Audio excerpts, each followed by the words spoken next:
religion, Christianity, has deep, deep roots in Judaism. Jesus was born into a Jewish family, a Jewish town, in a Jewish country. Grew up Jewish. He went to temple, he went to synagogue, he was baptized by a Jewish religious leader, and he himself became a Jewish religious leader and rabbi. Jesus' teachings are deeply rooted in Judaism. And all of his disciples were Jewish, as were Paul, the gospel writers, and Jesus. And eventually, the Jesus following became Christianity, which became a separate religion. But Judaism remains more than a part of our history. It's woven into the DNA of our faith.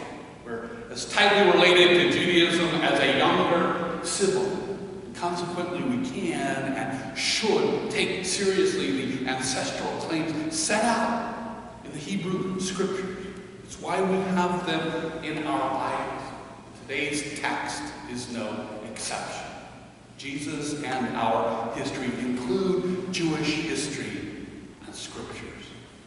The great ancestors of Jesus and our faith were nomads and semi-nomads, people who wandered with their herds without a year-long base.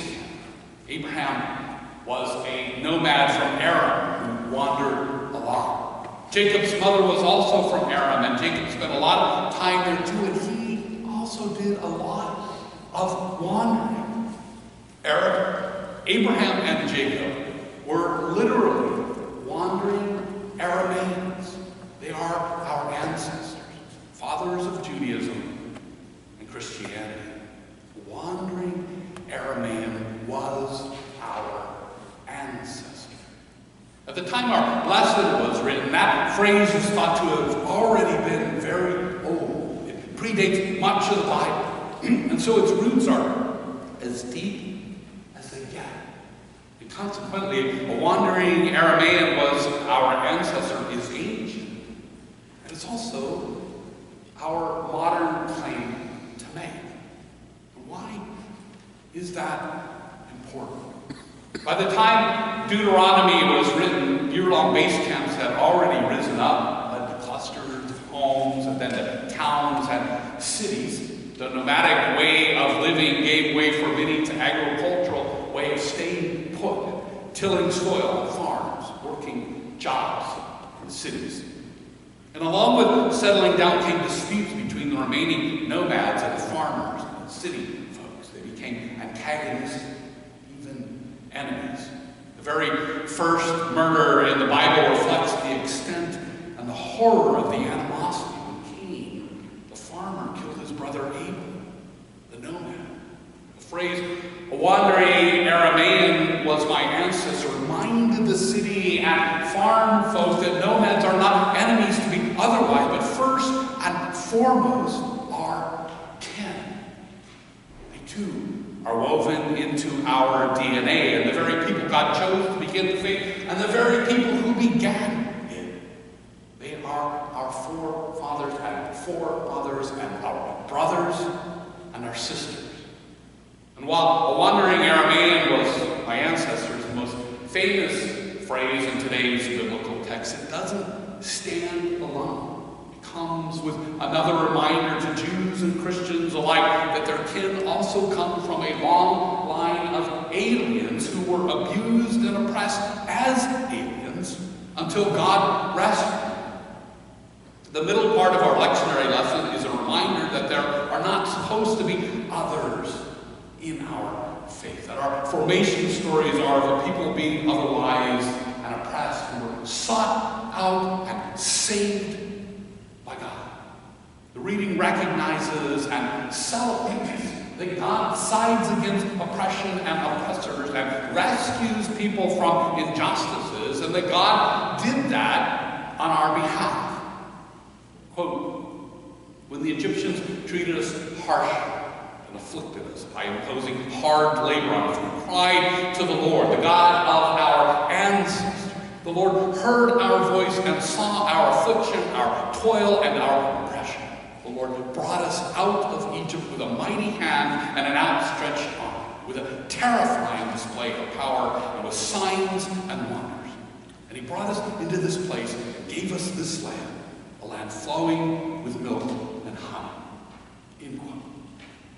And then our lesson goes on to instruct that we are to celebrate this rescue and salvation by honoring God with humility and offering our best we have to offer. We're to bring the best, first of the fruits that God has given us, and set them humbly down before God, and then together with the Levites and the aliens who reside among us, celebrate with all the bounty God has given us.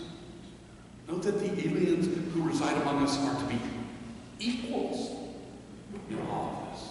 The wandering Arameans and those like them, people often oppressed like our forebears, are to be treated well, just as God treated our ancestors well. And this was radical back in biblical times. It's radical still today to treat aliens who reside with us with care and dignity and as equals. Yet God has long commanded it. It's long been a biblical model for us to follow. We are to celebrate with all our neighbors, with all the bounty that God has given us. We are to do as God did for us, to rescue those, the culture outcasts and oppressors. Indeed, in the verses that follow our lectionary text, God commands a tithing to the Levites, the priestly tribe, to the Levites, the aliens, the orphans, and the widows, so that they may eat their fill within. That was radically inclusive and radically caring stuff back then, and remains so still today. And the modern Christian faith is sort of inclusion and care is part and parcel of what is called progressive theology, which in my view might better be called Jesus and the prophets theology, or Jesus-centered Christianity. The banner that was in front of the church last month noted that we practice progressive theology, which for a church like this means progressive Christianity. I've been asked what that is.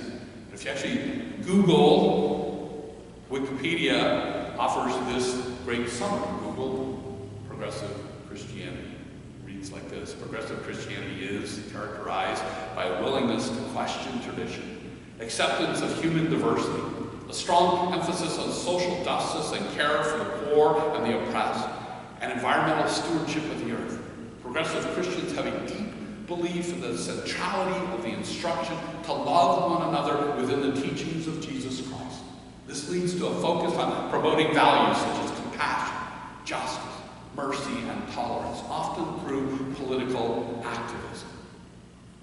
The political activism referred to is not about being Republican or Democrat or Libertarian or even politically liberal, moderate, or conservative. It's about influencing how people are treated by earthly powers and the culture, everyday governing public affairs. We do this by following the example of the prophets and the apostles, and of course Jesus himself, who were all to one extent or another actively trying to influence how the powerful and the culture tended to the well-being of others. You don't necessarily have to be for or against a political party to claim a wandering Aramean was our ancestor, or to tithe and care for those in need, or together with Levites and the aliens who reside among us, celebrate with all the bounty that God has given us.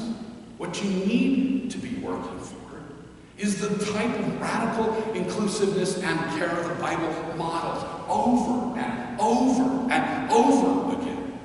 And the Lord's Supper is actually supposed to model that for us too. It reminds us that Jesus' table and way was open to all in his day, and it's supposed to be open to all now.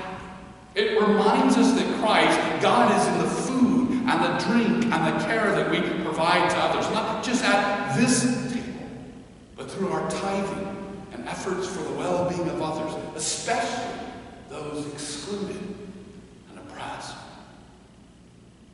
Being radically inclusive and radically caring is what the Lord's table is about. It is a primary thread throughout both the Old Testament and the New Testament. And it ought to be the primary thread